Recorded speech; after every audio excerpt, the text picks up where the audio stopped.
This is the Chowan Discovery Group's presentation of our exhibit, Building a Mixed-Race Community, People, Buildings, and Sites of the Winton Triangle. Please visit our website at chowandiscovery.org. The Winton Triangle is a community of landowning mixed-race people that traverses the triangle formed by the towns of Winton, Coalfield, and Ahoskie in northeastern North Carolina's Hertford County. Its recorded history spans from 1584 through the colonial period, the American Revolution, the Civil War, Reconstruction, Jim Crow era, civil rights, and beyond. This exhibit presents significant people, buildings, and sites from the Winton Triangle's history just before the Civil War to 1973. The Winton Triangle's role in worship, family, war, politics, business, healthcare, education, agriculture, construction, recreation, and civil rights are covered in this collection. Funding for this exhibit is provided by North Carolina Humanities at northcarolinahumanities.org and the Chowan Discovery Group, chowandiscovery.org. To give you an idea of the size of this exhibit, this is when it was at the Roanoke Chowan Community College's gymnasium.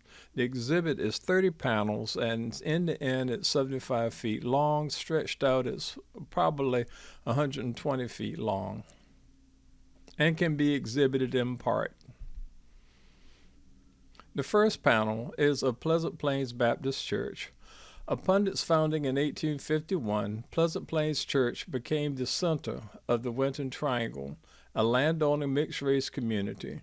Land ownership began in 1741, maybe even earlier. Church members served in the United States forces in the Civil War, a war that expanded freedoms in America. Members fostered other churches, schools, and businesses. Teachers, shop owners, farmers, logging contractors, building contractors, mill operators, carpenters, and other professionals and civil rights leaders have been members of Pleasant Plains Church. They led the founding of Chowan Academy, the first normal or high school for students of color in the area. The 1949 chapel shown here was designed by a Washington, D.C. architect, Romulus Archer, who was trained at Howard University. Chapel construction was overseen by church leader Shemuel Boone, seen pictured below. These are deaconesses from Pleasant Plains Church, taken in a photograph I made in 1977. In February of 1864, 29 people escaped from rebels in Tunis, which is a riverside village 2 miles from Coalfield and 3 miles from Winton. In 1862, following the Civil War burning of Winton by United States troops, U.S. Navy gunboats patrolled the Chowan River for the rest of the war. About 40 Winton Triangle men began serving in the United States Army and Navy in 1863. Their service took them to battles from Suffolk to Richmond's Fall, to service in North Carolina and the destruction of Charleston, South Carolina. After the war, some served in Texas at the time of Juneteenth. Matthew Walden testified about the escape of 29 people, including himself and Thomas Reynolds, from rebels at Catherine Creek, which is now the village of Tunis on the Chowan River. Walden and Reynolds went on to enlist in New Bern. They survived the war and they built new lives. This photograph, made at Tunis when there was a trestle there, railroad trestle, was taken in 1972. And you see in the upper right a portion of Matthew Walden's testimony from Thomas Reynolds' pension folder. In 1859, a grant from Hertford County's community school gave evidence that the Pleasant Plains community had a school 2 years before the Civil War. The first schoolhouse was built in 1866. Of course, this is a year after the war ended. And William David Newsom, fresh from teaching at the Roanoke Island Freedmen's Colony, was the first teacher. Some of Hertford County's first students to receive a higher education attended Pleasant Plains School in the 1860s. A succeeding schoolhouse seen here is a 1920 three-room building funded by Julius Rosenwald, the community, and the county government. After 90 years, the county closed the school and sold the building to Pleasant Plains Church for $1. For the next 35 years, it served as a community center with a playground, as well as a summer camp and a senior center. The second Pleasant Plains Church chapel, built in the 1870s, stood next to the school. The Pleasant Plains Schoolhouse is on the National Register of Historic Places. Lemuel Boone, 1828 to 1878, was an accredited preacher before the Civil War. After the war, he founded over 20 churches, was the first president of the state's Black Baptist Association, a Shaw University trustee, and elected county official. 30 years after his death, his younger son, a missionary in the Congo, had these words inscribed on Boone's obelisk. L.W. Boone to his son, "I will make a man out of you," with the translation in the Congolese language. Another inscription reads, quote, "Being consecrated to the task of uplifting his fellows in the dark days of Reconstruction by the aid of a pewter lamp and pine knots, he became the leader in education, politics, and religion," unquote.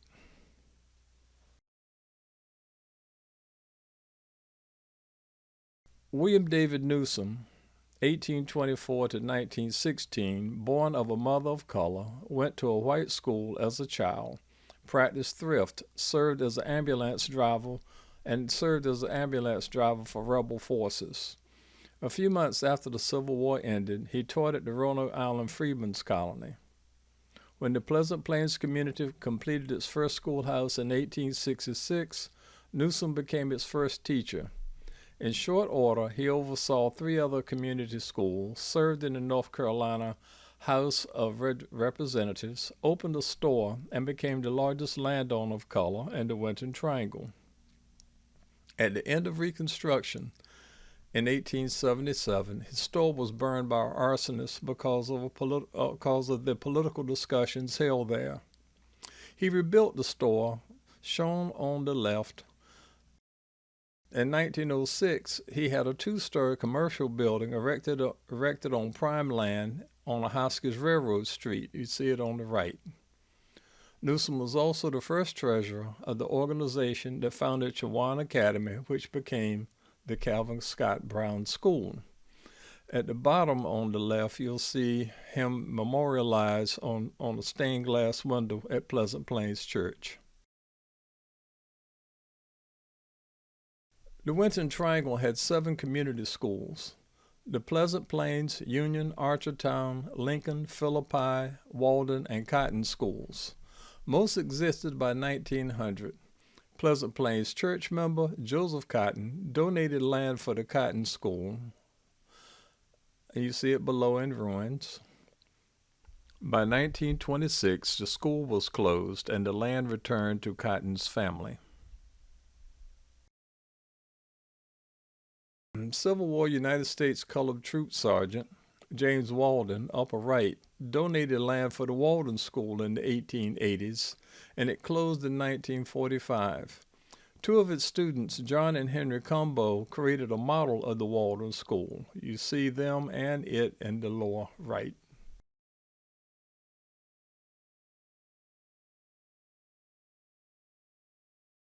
Supported by the James Walden family, Joseph Catus, 1854-1913, attended Hampton Normal and Industrial Institute, now Hampton University, in its first years, where he knew fellow student Booker T. Washington. In the summer of 1872, he requested a teaching job from William David Newsom. Catus taught in Como, where one of his students was Jim Jordan, the renowned conjure doctor.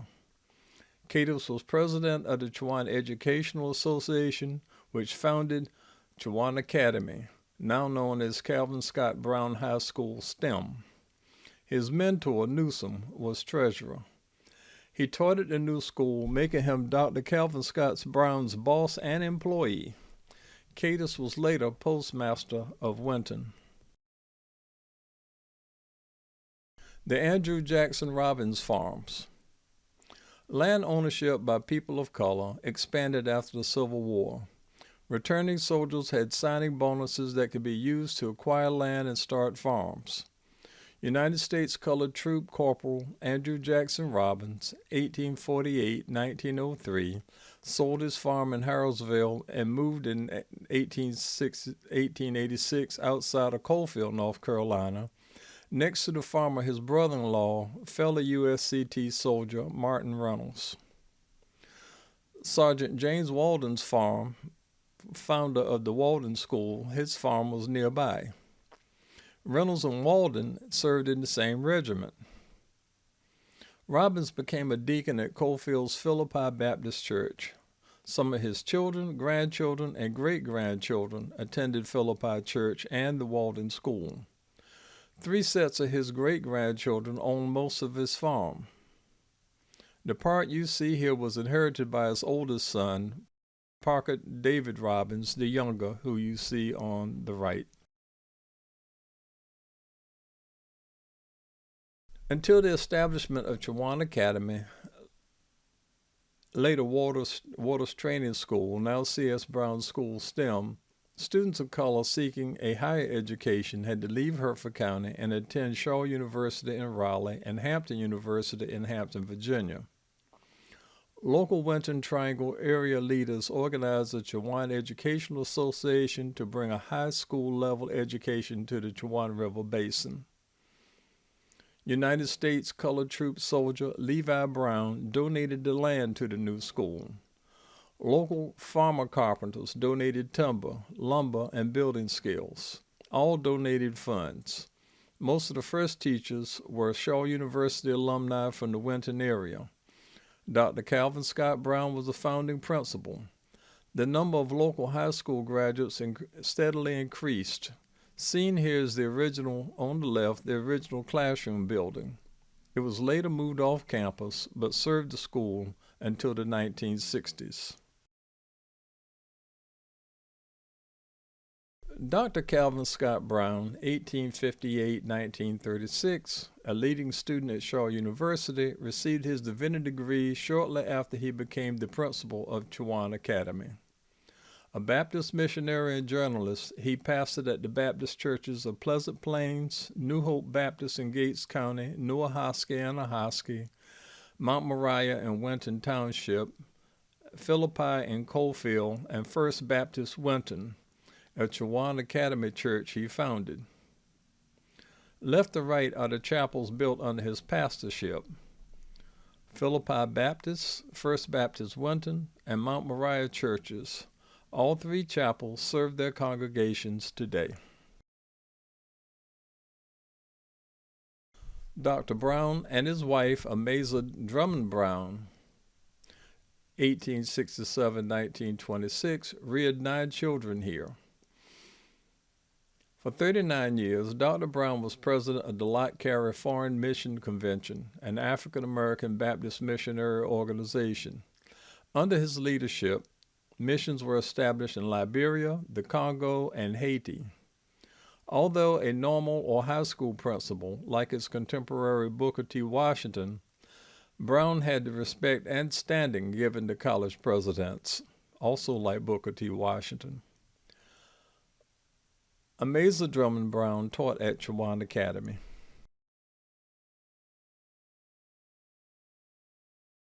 Upon their marriage in 1890, F. Jones, 1851-1916, and Annie Walden Jones, 1872-1949, built this house on Winton's Main Street.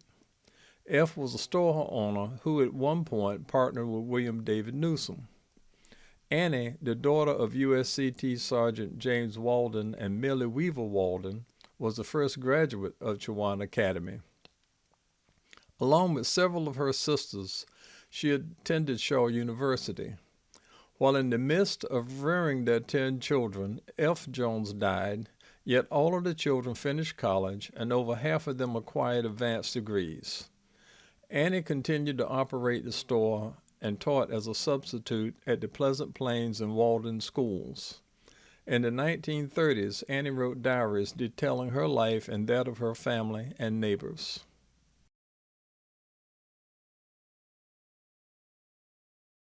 Three funeral homes. It is unusual for a rural county to have three funeral homes owned by people of color. Leaders in Winton founded the Hertford County Undertakers, which you see at the top right, in 1916. John Willie Weaver, he's pictured in the center, below with his brothers Jesse and Urquhart, ran the funeral home until his death in 1952. Brody Reynolds of Ahoskie opened Reynolds Funeral Home, which you see in the center, below center, in 1926, and Howard Hunter, who you see in the bottom right, added a third in the 1940s, and that's in the lower left. All three are in business today. The William Reed House and the Ulysses Reed Bungalow.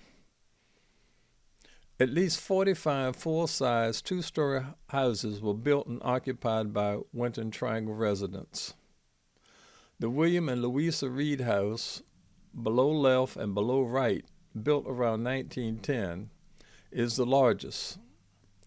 Reed, 1858 to 1918, his sons, and the Hampton Normal trained carpenter, John Mountain, 1890-1964, constructed it. The farm had 3 barns and other buildings. Reed's son Otis and his wife Martha reared 14 children here, and all of them worked on the farm. At the farm next door, Otis's brother Ulysses and his wife Eliza built one of 28-plus bungalows, upper right, owned by Winton Triangle residents. The Reed family was an example of many of the farmer carpenters in the Winton Triangle. The Atlantic District Fair, 1920. Participation by people of color at the long-gone Winton Fair was restricted, so Winton Triangle area leaders founded the Atlantic District Fair where all could take part. The first fair was held in 1921.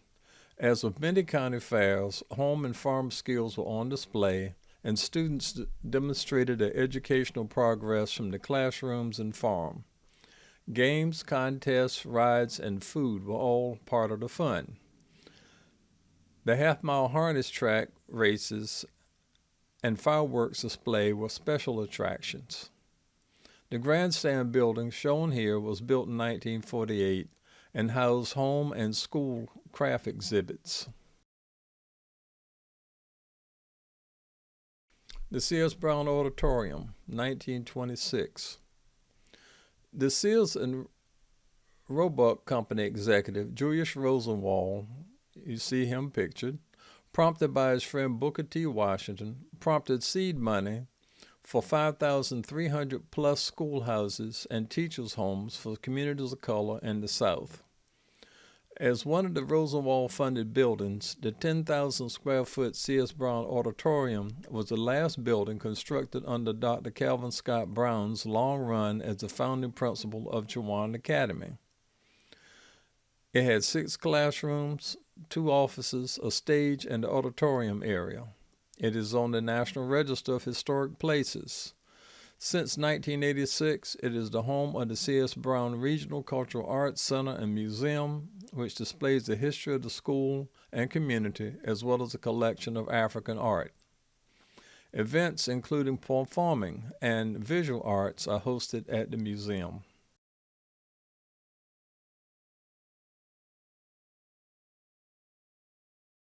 This exhibit was premiered at the Sears Brown Auditorium, and the upper photograph shows part of the exhibit inside the auditorium, and the lower photograph, of course, shows attendees viewing the exhibit.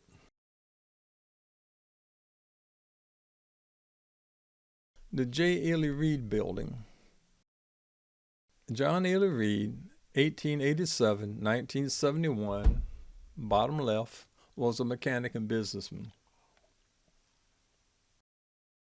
He founded the resort Chowan Beach in 1928 and co-owned its fishery. He had a gasoline station in Winton.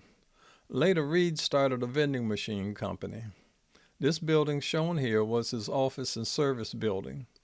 As one of the first elected local officials in the Civil Rights era, Lee was elected to Winton's Town Council in the 1960s.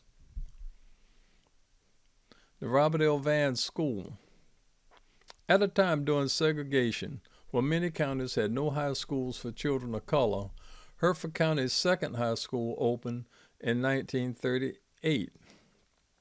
It was named after the lawyer, newspaper publisher, and journalist Robert Lee Vann, 1878-1940. You see him on the bottom left. Vann was born outside of Ahoskie. The much respected Charles S. Yates, Sr., 1874-1965, top left, was the school's first principal. Upon integration of Hertford County's public schools, it ceased as a high school.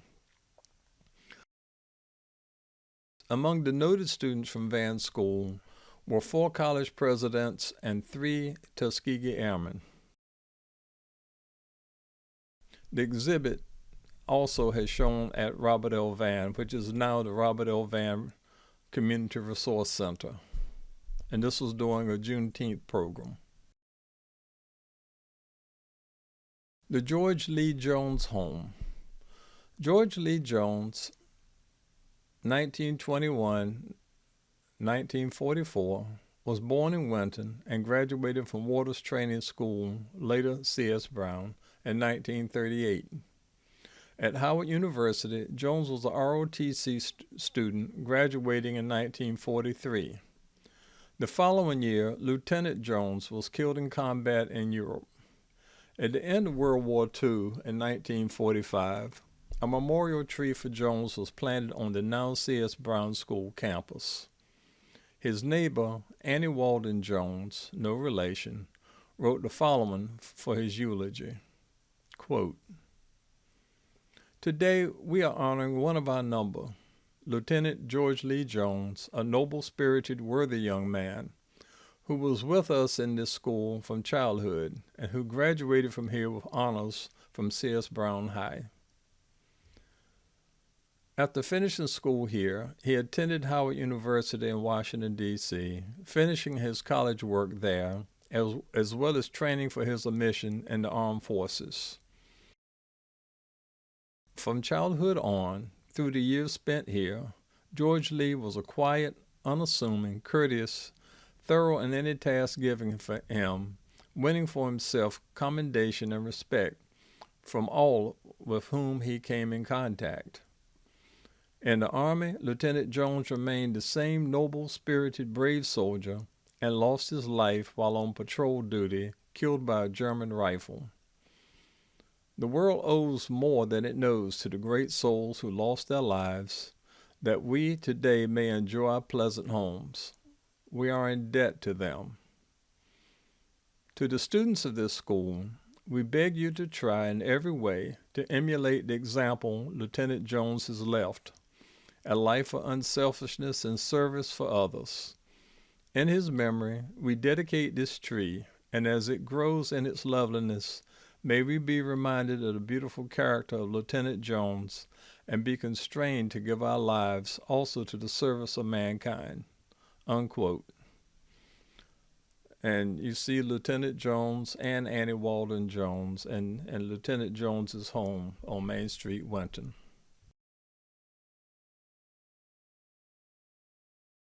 The Samuel and Ivor James House in Millstones. Jesse Weaver, who lived around 1759 and 1800s, was an early gristmill owner whose mill was on Pottacacy Creek. It was mentioned in the will of his son William in 1834. Ivor Chavis James, 1913-2003, was a descendant of Jesse Weaver and William Weaver. During World War I, George James of Halifax County bought Montgomery Mill Pond near Brantley's Grove and ran his mill until his death in 1935. George James's youngest son, Samuel, 1911 to the year 2000, opened a diesel-powered grist mill on US 13 outside of Ahoskie with his father's millstones. James's corn mill was available in local stores until the 1980s. Coalfield stores and the 1969 Coalfield Post Office. Of the three towns of the Winton Triangle, the village of Coalfield is mostly of color. It was known as Sally Archer's Crossroads during the Civil War. Emmanuel Reynolds, who founded 8 other churches, was Philippi Baptist Church's first pastor in 1866. Upon the opening of a train station in 1896, it became the town of Coalfield. By 1970, Coalfield had 8 stores, 6 owned by men of color. At that time, one store owner, Tupper W. Jones, 1916 to 2013, below right, won the contract to build a new post office that is still rented by the family to the United States Postal Service. Katie M. Hart's Bookmobile and Library. People of color in Hertford County never had a public library until Katie Marie Hart, 1899 to 1984, a teacher supervisor, started one in her office in 1932. In 1938, with independent funding, she began the Hertford County Colored Public Library Bookmobile in a 1938 Ford station wagon. A few years later, with some of her own money, Hart opened a library building on Murphy Street in Winton. The state library system asked her to serve Gates County as well. She loaned books to all who wanted them. Along the way, she studied library science. Hart's library and bookmobile service continued until her retirement in 1969.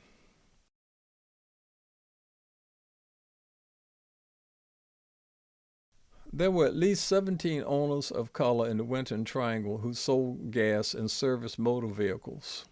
Billy Keene's gas station, seen at the top on the left, on US 13 in the Pleasant Plains, California community, was featured in Color magazine in the 1950s. William David Newsom may have been the first seller of gasoline.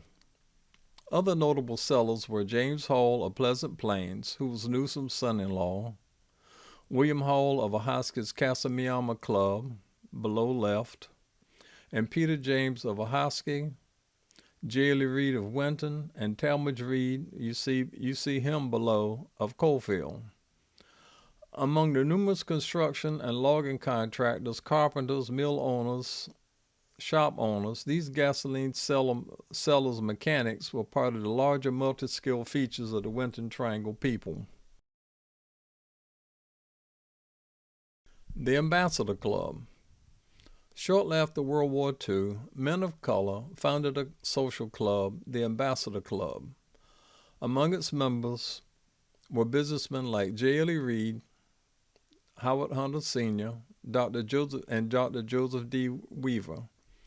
Events included birthday and holiday parties and receptions. After the passing of the 1965 Voting Rights Act, a gathering at the Ambassador Club raised money for 2 public office candidates. Club member Howard Hunter Sr. gained a seat on the local school board. This led to other election victories for candidates of color. The Charlie Press McGlone Building. Charlie Press McGlone, 1873-1955, wanted his 5 daughters to have a location for their beauty shop, so he had this commercial building constructed after World War II.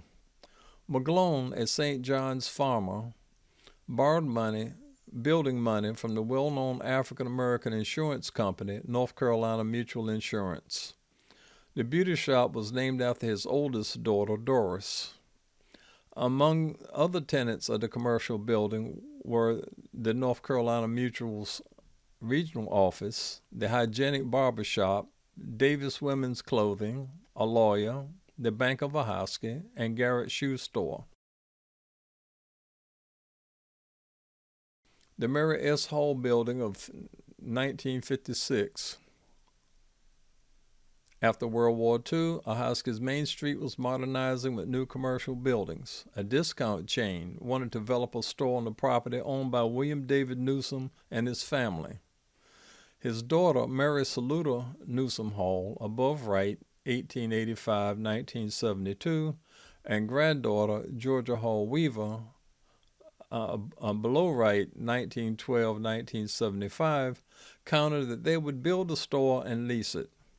A Winton Triangle contractor, Thomas Newsom, followed his family's instruction that, unlike other stores, there would be bathrooms for women, for people of color, as well as whites. The store leased the building for over 30 years. The Joseph D. Weaver Medical Building. Joseph Dudley Weaver's 1912 birth was announced in Dr. C.S. Brown's newspaper, the Waters Training School Journal. Weaver graduated from Howard University's College of Medicine in 1938 and served in the United States Army as a physician.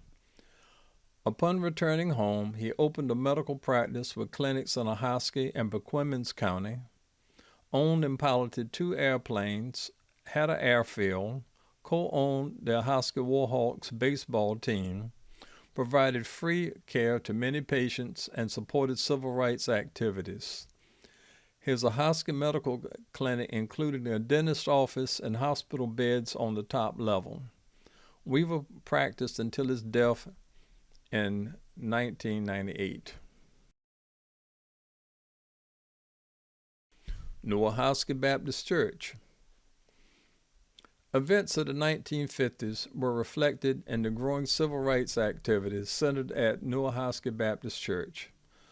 A new young pastor, John L. Scott, built upon growing activism of church leaders at New Ahoskie and elsewhere.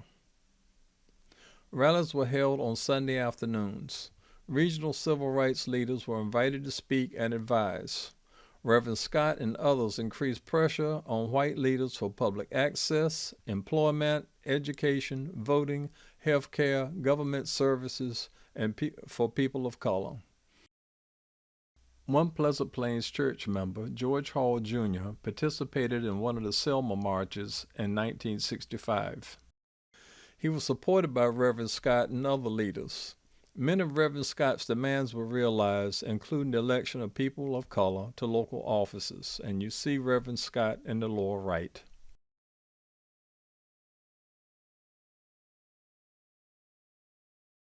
Our last panel is the Hobson R. Reynolds Elks National Shrine. Hobson R. Reynolds, 1878-1991, was born and grew up in Winton, where he worked at his father's farm and brick kiln. He graduated from Waters Training School, now C.S. Brown again, in 1916, studied funeral science and business, and had a successful funeral home with his brother Leroy in Philadelphia. From 1936 to 1960, Reynolds led the Civil Liberties Department of the Improved and Benevolent Protective Order of Elks of the World, an African-American fraternal order of over 400,000 members. Reynolds investigated racism, discrimination, and violence, and lobbied for fair treatment of all Americans. He continued civil rights activities from 1960 to 1982 as the Grand Exalted Ruler of the Elks. While serving as Grand Exalted Ruler, Reynolds donated 77 acres of his family's farm in Winton for a new Elks National Headquarters. The 7 buildings of the Hobson R. Reynolds National Elk Shrine provide education, activities for youth, and other community support. On the centennial celebration of the founding of Chowan Academy, then Waters Training School, now C.S. Brown School STEM, hundreds of people gathered in the gymnasium. You see them gathered here for their Saturday part of their weekend celebration. Hobson Reynolds, who had retired 4 years earlier from the Elks, attended and had moved back to Winton. And you see him on the right. Also taking part in that celebration, in the upper left, speaking, is Alice Nickens, the daughter of F. Jones and Annie Walden. You see her family photograph on the upper right, and you see F. and Annie Walden's house once again at the bottom. This is to show how the affection that people held for their community over the generations and built upon what the previous generations had given them. I want to thank you for attending this tour of the exhibit, Building a Mixed Race Community, People, Buildings, and Sites of the Winton Triangle. You can ask questions on our contact page at chowandiscovery.org. And this is Marvin Tupper Jones, thanking you again for attending.